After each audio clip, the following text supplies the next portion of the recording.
যদি কোরআন হাদিস না মানি জীবনে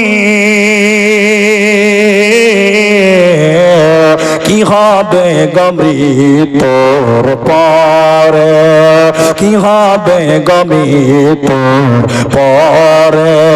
কবরের মাঝে কি দিব জবাব, কবরের মাঝে কি দিব জবাব।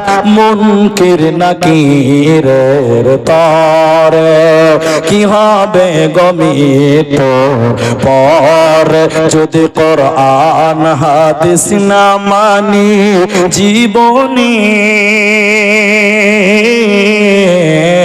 কি হবে গমরণের পরে, কি হবে গমৃত্যুর পরে।